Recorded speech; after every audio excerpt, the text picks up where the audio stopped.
everyone, and welcome to the OMGenomics podcast. We're your hosts, Maria Nadestad and Robert Abukhalil. So today we are talking about software rewrites and why they are a bad idea, but it might work for us. Yes. So originally when we planned this episode, we were supposed to come up, each of us, with 5 good reasons and 5 bad reasons to do a software rewrite. Yeah. But when we did our notes and thought about it a little bit, we were like, wait, there's actually only one good reason to do a software rewrite. There are a lot of bad reasons, a lot. But there's only one good reason to rewrite, when you have exhausted all other options. Yes, that's a great summary. Yeah, like a rewrite is not something you want to do without looking into it very carefully and making sure you, first of all, have a good reason to do it. Yes. It can't just be, well, the code is hard to work with or this technology is nice. It has to go deeper and more concrete. Those are exactly the 2 reasons I have that are the bad reasons. Yeah. Bad reason number 1, there's a cool technology you want to use. Yeah. The old one is still fine, just not exciting anymore. Yeah. And it is often, it's especially tempting for developers on side projects where they can just scrap what they're working on halfway through and start over with a new technology again and again, which I was in particular thinking about because I'm viewing this in the context of Circa, right? So the reason we're doing this episode now is we wanted to talk about why I am rewriting my software Circa from scratch right now, which is exactly usually a terrible idea, but it might work for us. It might. Right, so I guess some slight background on Circa to start with. I built Circa in 2017. It was the original incarnation of OMGenomics. And so I built Circa as this software for visualizing Circos plots for genomic data. And I built it completely in D3, which is a JavaScript library.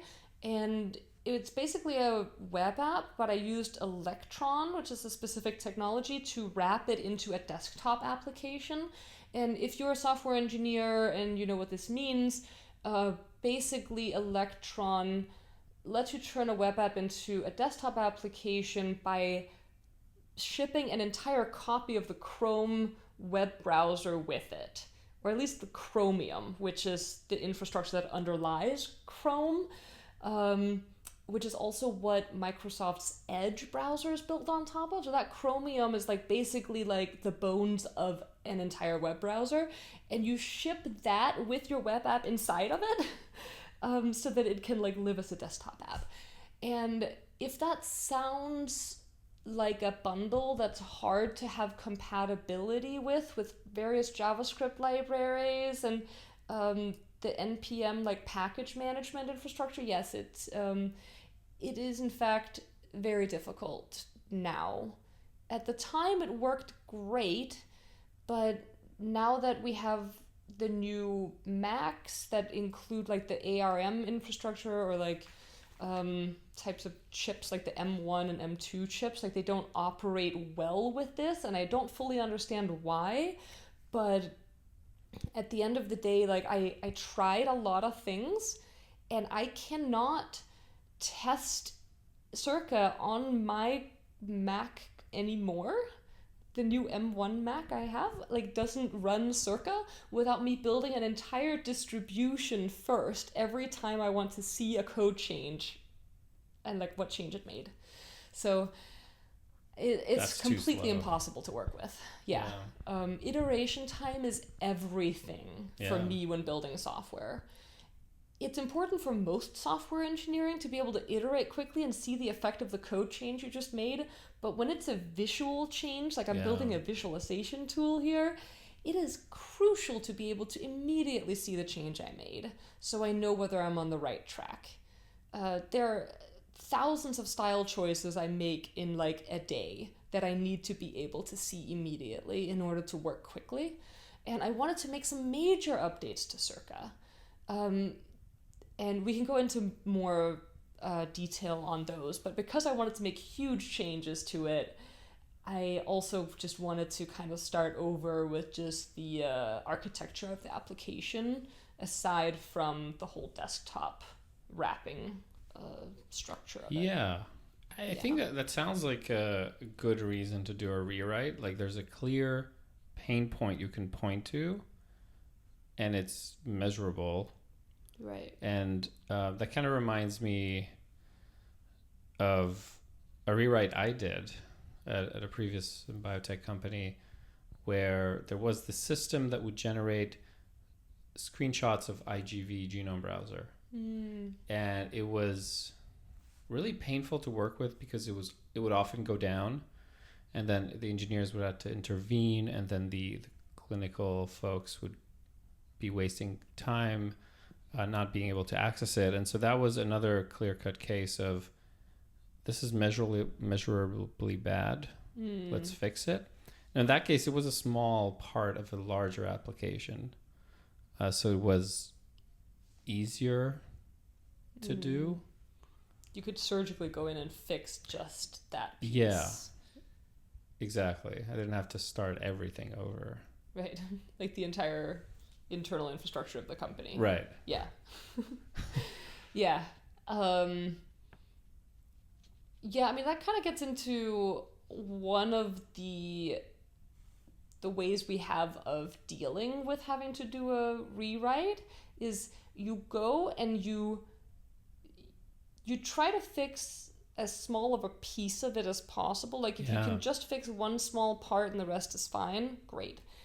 If I could like airlift Circa out of Electron and just make it a regular web application, that could potentially work. And I sort of tried that, but it is stuck into Electron in a lot of places. A lot of the menus and everything for saving files and so on, like, worked with Electron specific code that I couldn't very easily swap out. But yeah, like ruling out every option you have, like I really tried very hard to get it to work. You know, it's only after hours of trying different versions of the different packaging systems and Electron itself and Node and NPM that I figured out, like, okay, the best way I have of developing on this is to make a distribution.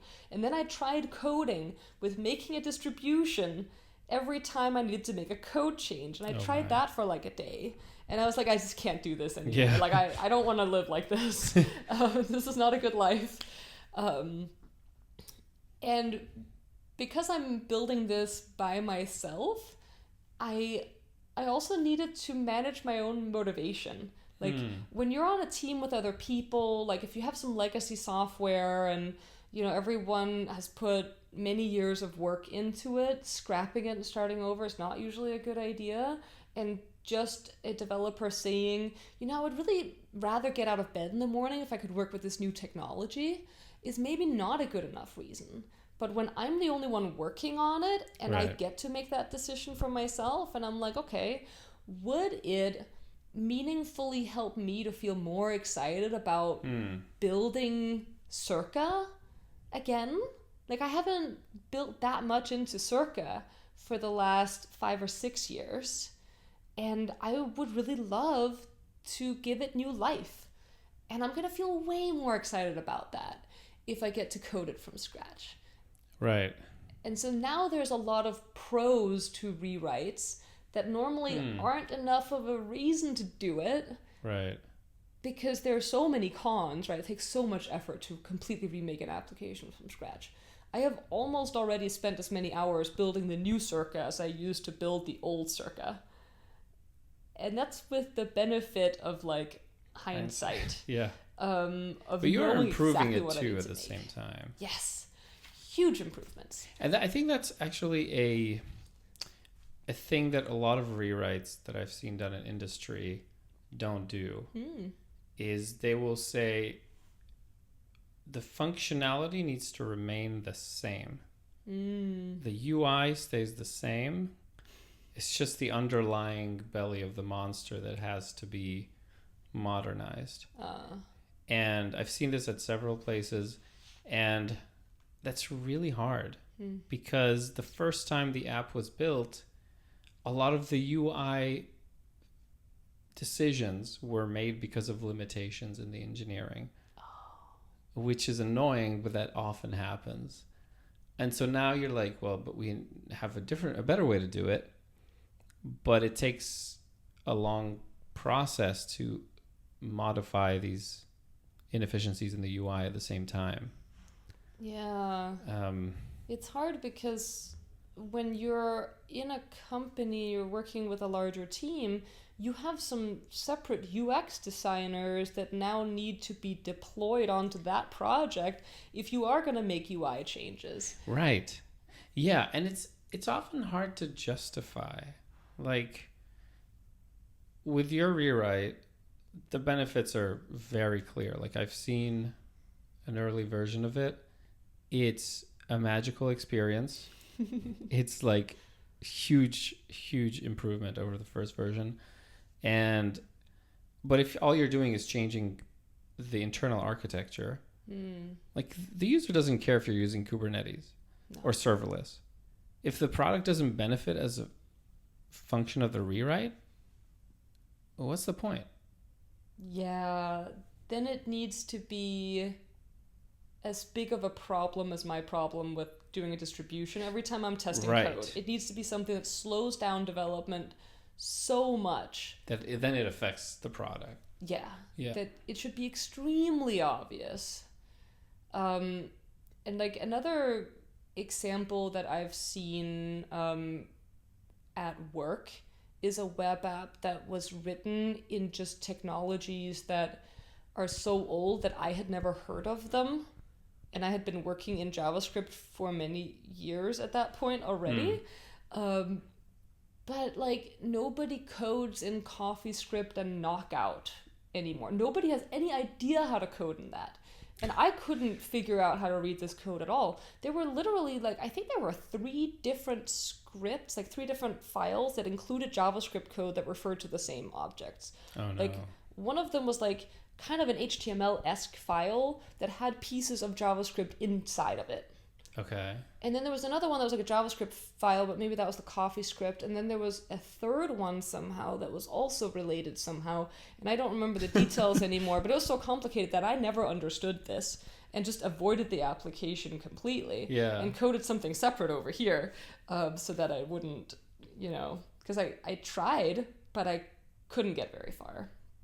And they were working on completely rewriting it to React, which was a much better decision. And I did see some other gotchas that came out of that, but that was a case where it is unavoidable. You can't keep working in this older system that's so old that nobody can understand it. You can't hire developers that have experience with those tools anymore. And it was just, I think the original decisions, those were never the right thing to build with. I think they were chosen to be the cool new thing when they were originally chosen. Yes. Because otherwise they would have been using jQuery like everybody else. Right. Or vanilla JavaScript. There's no reason for CoffeeScript, people. No reason.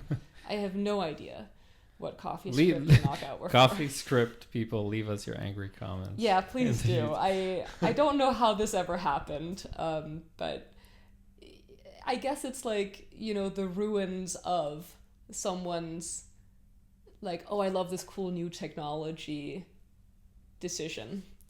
Yeah, I feel like there's a lot of that too. This resume-driven development, as people call it, where some new shiny thing comes along and you want to use it before the dust has really settled, and that often causes a lot of chaos.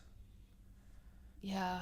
Especially if no one on your team has ever used these new fancy technologies, you are in a world of hurt because you don't know what you don't know, and you'll only find out the rough edges once you get there. Mm-hmm. And then that's when the timeline starts to move away from you very quickly. Yes. And the timeline always slips. Yeah, Because especially no one ever- rewrites. Yeah.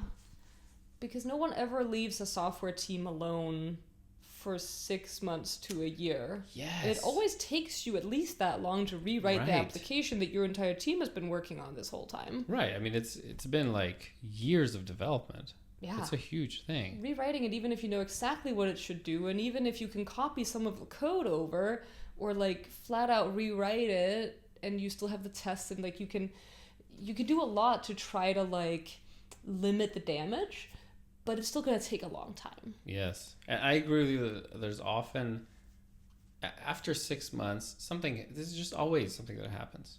Yeah.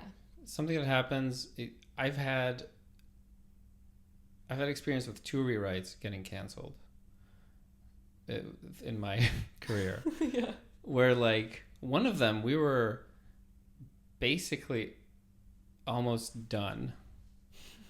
And then the project got pulled because, market conditions were bad in biotech, and, suddenly they had to focus to something else.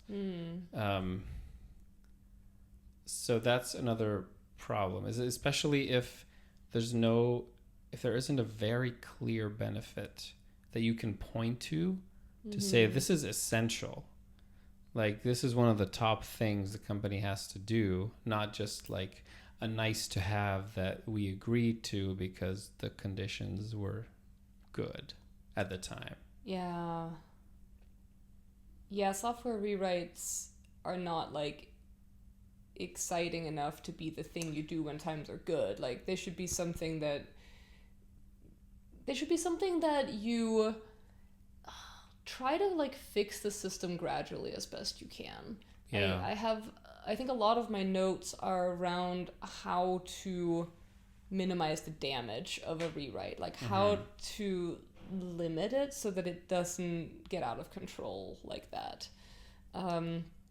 But first, I think we said 2 bad reasons so far. Like, one is the new cool technology you want to use. Like, there's a cooler technology, we should be using that because it's new. No, never do that.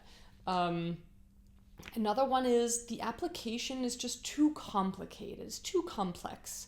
Surely building it from scratch would make it simpler.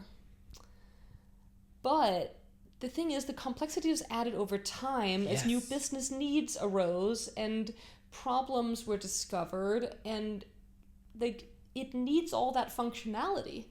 And you need to build all of that old functionality back into the new product. And before you know it, it's just as complex as the original. So that is never a good reason. That is a particularly bad one too. And I think that one is like so tempting. It is. Yeah, and the thing that I always find hard is that at the beginning of the project, you're looking at the code, but there's so much code typically that there's also behavior of the application that people rely on that isn't explicitly defined in the code. It just so happens that, I don't have really a good example in mind, but some there was like a crazy one where it's like there's like some button that if you pushed it enough it heated up and like restarted the system or something, and somebody relied on that because like they relied on it being so inefficient that was like the only way they could restart the system, is like to just make the fans run like crazy and the system to be like, I have to shut down. I think it was an XKCD. Wow. Comment on YouTube if you know which one I'm talking about. It was insane. There's always going to be some person that relies upon the weird behavior. Yeah. And you can also just never, fully list out every single feature of an application. Because like, also the people who implemented it first in industry, typically, if it's been 5 years, half of them are probably gone. Yeah. So you can't really ask them what were you thinking. It doesn't always help you if you know what they were thinking. Yeah. If an application is too complex, Mm-hmm. the way I would handle it is to gradually break out modular pieces and test them and wrap them so that you know what the inputs and outputs are, and you know that this piece is understandable. And you just gradually pull out pieces until that's how it goes, instead of having all the like spaghetti code where everything references everything else. Yeah. And I think that's the way to deal with a complex system. Never a rewrite. Never rewrite a system because it's too complicated. Yeah. But yeah, basically pulling out modular components and testing their inputs and outputs as like one piece is my entire strategy for all that. That's like what all of my notes say for how to alleviate the problems instead of doing a rewrite, and for making a rewrite better. You pull out a component, test the inputs and outputs. Now you are allowed to rewrite this one because you know what the inputs and outputs are. Oh, I see. Okay. Right. So you take it out. You don't even modify anything. At first you don't modify anything. You're just disentangling the mess. Yeah, you don't have to like rewrite it in a new language or a new framework or anything. You just like you might refactor it enough that you know what the only inputs and outputs are. Mm-hmm. And now you can feel free to replace pieces of it, like move from R to Python for that piece of a web app, for instance.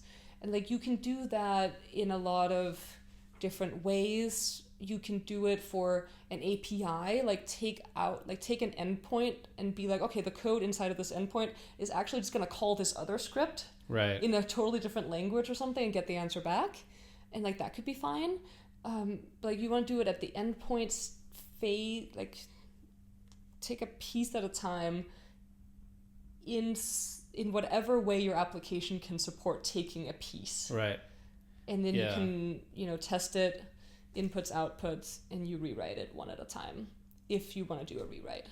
If a rewrite is justified. Yes. And maybe by pulling out all the pieces and organizing them, you realize you don't need a complete rewrite. Right. Because now it's less complicated and now people can understand your entire application. So it's both the solution for my system is too complex and a way to do a rewrite safely. Yeah. The only way to do a rewrite safely.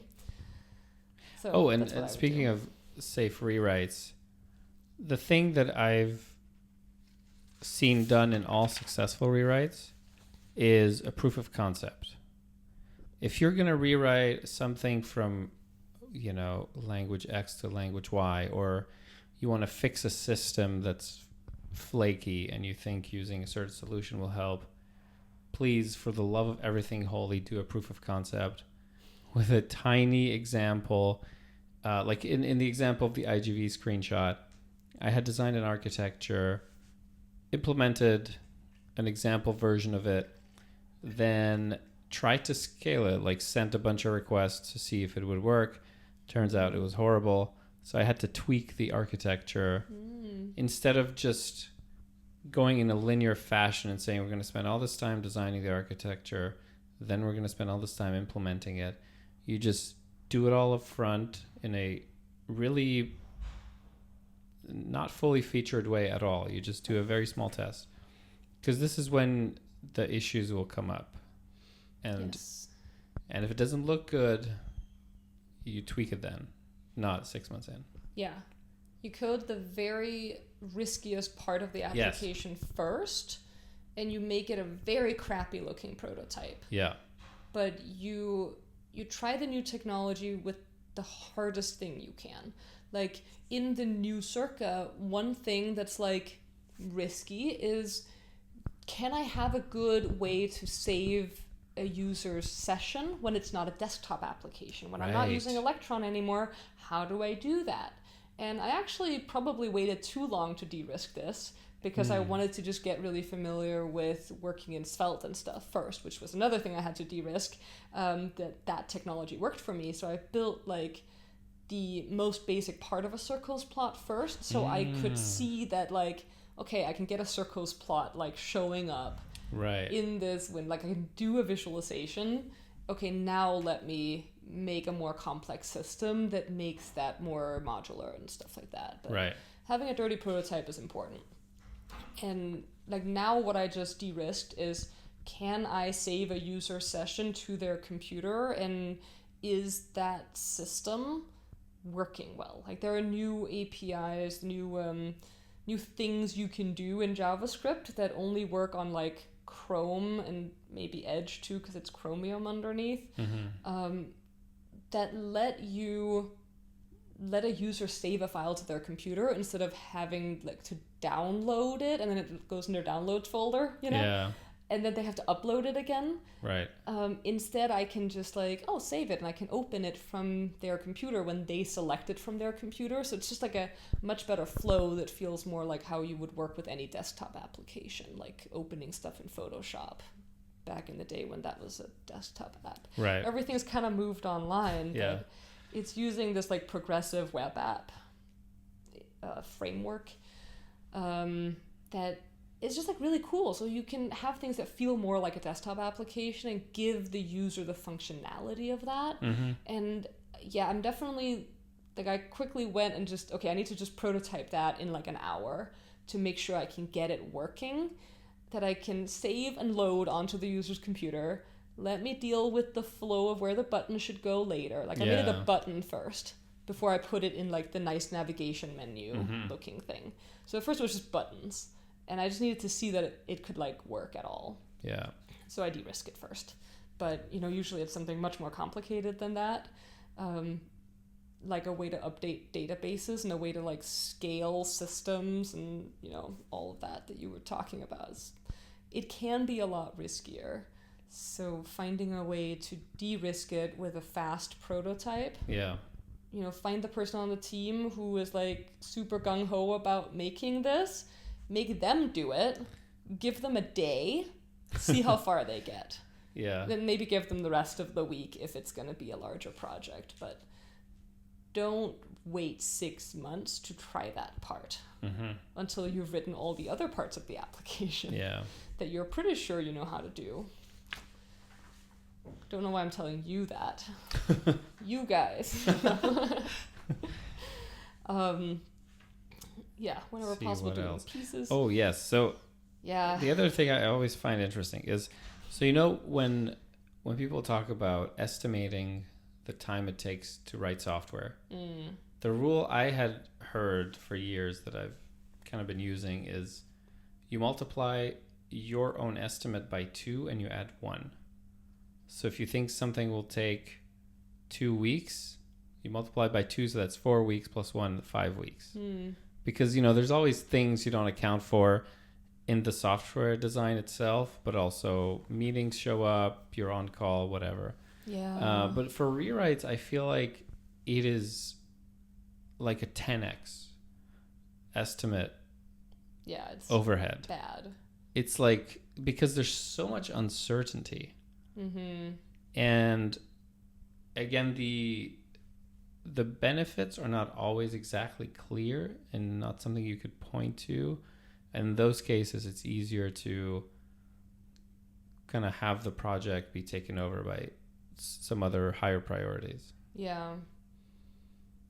Yeah, and I like how I'm not following any of this advice when it comes to Circa, but do refactoring one piece at a time and keep the whole system working along the way, especially when it's like a production software and people are continuing to develop on it.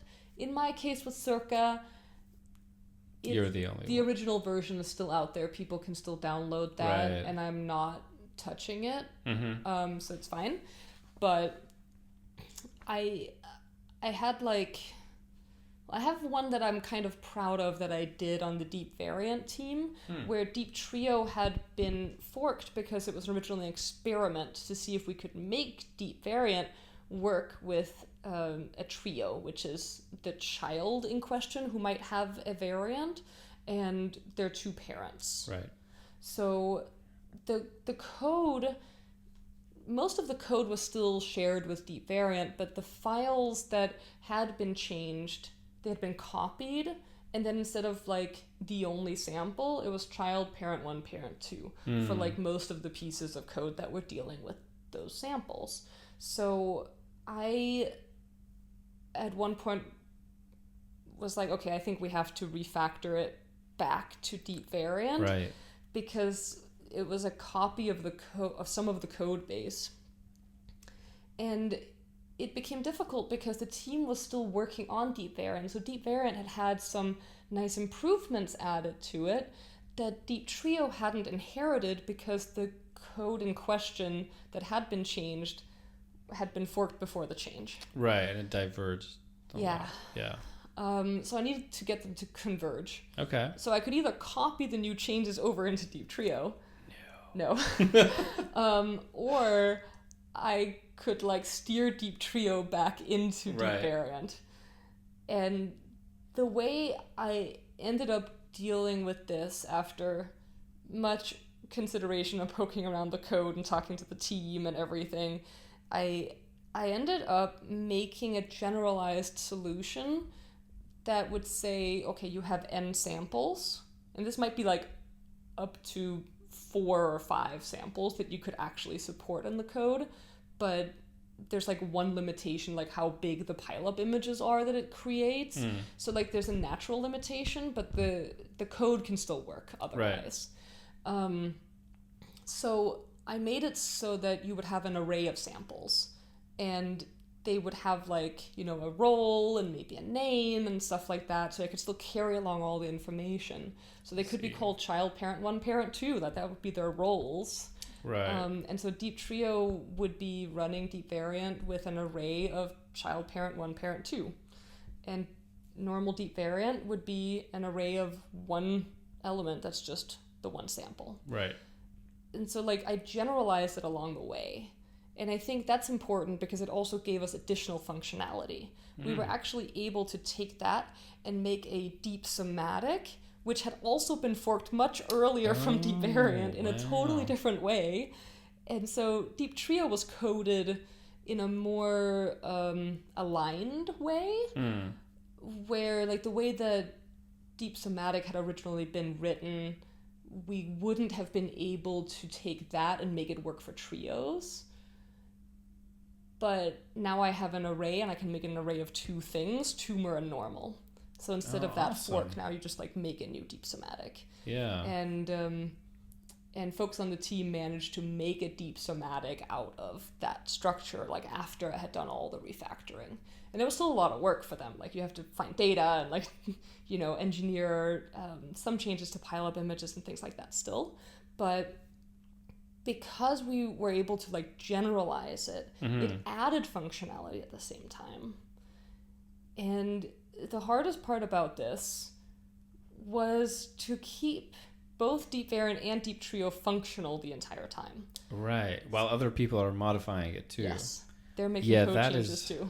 Really challenging. Yeah. So I knew I would only want to make code changes in like a concentrated, like few days sprint. Right. Before pushing them. And then like get the PRs going. Yeah. And get them merged quickly. Right. Like 1 week tops per code change. And before and after that code change, both applications need to stay functional. Yeah. Nobody was doing anything with Deep Somatic, so that one was out of the question. But Deep Trio and Deep Variant had to stay functional. So that was like really fun and interesting. Like it was actually a pretty fun coding project because it's just like refactoring and like replumbing code. Like, oh, this thing goes here and this thing goes here. And oh, if I refactor this part, then I need to change this part too. But if I change it in this shallow way, I don't have to change the rest of this script yet. I can just feed in my array of 2 samples and then break them out into or 3 samples, like child parent 1, parent 2 inside of this script. So this script still gets to call them child parent 1, parent 2. Nice. Until you modify that one later. Yeah. So like I make the array of samples and like define them well and stuff, and then pass that information, then just like break it out. So I guess that brings up the point that, you know, if you're considering a rewrite, maybe also see if you can refactor instead. And like we said, like look at opportunities for refactoring or replacing smaller parts of the app instead of the whole thing. And see if there are any wins along the way that you can get, like generalizing something in such a way that... And if you can really target the pain points, like what is a system that is really slow or that users keep writing in about or engineers keep wasting on-call time on, fix that. That will give you the ammunition to spend more time fixing the application because you have these wins. Yes. And I've heard advice before that software engineers basically shouldn't expect that they will be able to go back and fix it later. So if they're coding a quick version of something, that's the version you're stuck with forever. Because you only get to modify it when you are adding features. Yeah. So take the opportunity to be like, oh, I'm going to add this feature over here. Oh, look, I'm just going to refactor the script it was in while I'm at it to make it clearer. Or, clean up as you go, basically. Yeah, I've heard that advice too. Yeah. It's pretty good. Yeah, I think that'll probably help a lot. One last thing I wanted to mention on my end. When I was thinking about this, I realized that one of the biggest problems with rewrites is that when they fail, most of the time they don't fail cleanly. You don't just build a new system and it fails, you toss the new system out. Typically, you end up with a Frankenstein system where some of the app is using the old code and another functionality in the app might be using your new system.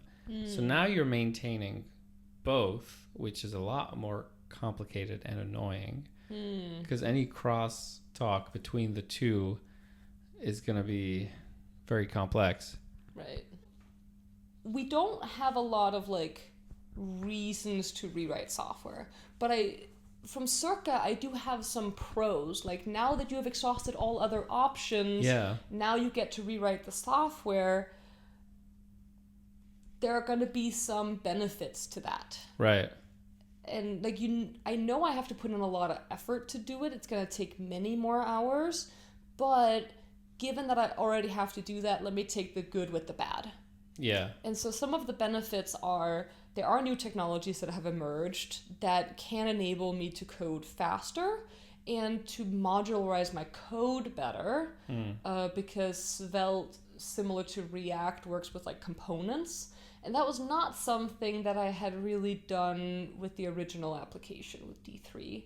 And also Svelte is much easier to read than D3 for visualizations because it looks more like HTML that you stick some code blocks into instead of, being D3 is really hard to read, but there's a lot of dot continuations of adding attributes and stuff. I'm always confused. Yeah, it's pretty hard to read. Dot enter, dot exit.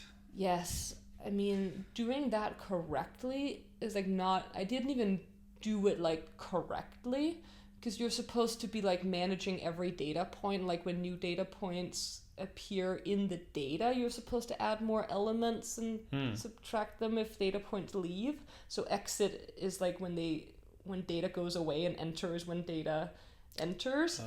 But that means that you are defining multiple times when the data enters, set these properties on it, these attributes on so that runs the HTML elements. Every time? Multiple times? Yeah, enter runs when a new data point appears. Right. But then you also want to change something for all data points, because what if you've just changed an option on the panel on the side that colors all the data points? You don't want to only change the data points that have appeared out of nowhere. Yeah. You want to change all of them. And so you have to think about those things separately. Wow. Whereas in Svelte, you just write it like it's HTML and all of them are blue like they should be because you just changed the color, right? Yeah. So it's a little simpler to read and work with. And I'm excited to use Svelte. And I've been enjoying using Svelte. I get to learn something new. I think it's a really cool way of working with JavaScript because it compiles to JavaScript, which is just really cool. Instead of having this giant bundle of JavaScript code like React that you ship with your application, it compiles into vanilla JavaScript. Yeah. So, the non-web developers here are what are you talking about? But that's okay. It's a technology, it's cool. and I like working with it, so that's a benefit to me. And starting from scratch is more fun. Like, there are a lot of, like, I can build functionality little by little and watch it, like, bloom. Yeah. Rather than chasing down one bug after another from, like, copying the code over and trying to hook up the plumbing again. Because, like, even if you take some of the code out so that it doesn't break anything, you're still stuck trying to figure out, okay, which parts of it can I stick together that will function now? And then you're, like, maybe gradually adding some of the giant swaths of code back in, but, like, you're basically, like, bug squashing constantly, rather than feeling like I'm starting from a white canvas. Ooh, I added a button. That's a improvement, you know, like, oh, here's a circles plot. Ooh, now I can change the colors on the circles plot. That's much better than, okay, what's the next problem? Oh, I have a different bug now. What's the new bug I can solve? Like, what's the next problem to solve? So it is more fun to code from scratch than to chase down bugs from, like, a copy-paste rewrite. And it is nice for larger changes. So one of the things I'm changing are some foundational assumptions within Circa, like what the coordinate system is built on. Almost right from the time I started putting the original Circa out, people have been trying to use it to create other types of circles plots that aren't just the chromosomes in a circle. Right. Sometimes they want to do chord diagrams, which is like how many people from different college majors ended up in different careers, and you, like, connect it, and it's like a flow of data. That's called a chord diagram. And I see other types too. Sometimes there's, like, phylogenetic trees like that splay out from the circle, and you can have different genes with different gene expression, but you're not looking at the sequences. It's not base pairs around the circle. It's just gene, gene, gene, gene, gene. Right. And, like, which genes are connected to which functionalities on the other side. Like, there's all sorts of things that people do with circles plots. So this time around, I really want to make it a more generalized coordinate system. And that is a fundamental assumption at the bottom of the code that I need to change from the beginning if I want the code to not just completely fall apart and just break. That's a very good example. Yeah. Yeah, so that's the clear necessity there. Yeah. That actually also would be at the bottom of, like, deep variant, where, like, the sample in question is pretty core, so I had to change it in a lot of places. Yeah. But because I didn't want to change anything else, I had, like, a pretty clear sense of what needed to change. I could do it piece by piece. In Circa, it's exciting to make the changes. Yeah. There's, like, I know in my head what all the functionality needs to be. If I was working on a team and it was a larger application, like with deep variant, most of deep variant I don't want to touch. I can't rewrite that from scratch. Yeah. There's too much C code in there that I don't like. I don't work with C code that much, so I've made small changes, but I can't, like, rewrite it. But with Circa, I'm like, oh yeah, I'll totally rewrite all of this in Svelte from scratch. Like, that's fun for me. That's something I'm capable of doing because I wrote it all myself to begin with. And I know that thing inside and out. So it's actually really fun to rewrite it and to just put all of the improvements that I've had ideas for over the last 7 years into the new Circa. And, like, everything I've learned about coding and user experience just goes into the new version. And I am so excited to put that out and see what people think. Yes. Oh, yeah. So that's going to be really fun. Is that basically the end of our episode, or do you have more? I think so. Yeah. I have nothing else to add. Yeah, I don't think there's anything else in my notes. So. Excellent. Yeah. Well, let us know in the comments if you agree or not with our summary that software rewrites are bad, but it might work for us. Yes. Yeah, exactly. I'm like, oh, should we point out that it's a reference to that meme from Arrested Development? We probably should. But it might work for us. Yes. Yeah, this is a reference to a meme. Okay. All right. The joke is See. funnier when you explain it. Okay, bye. Bye.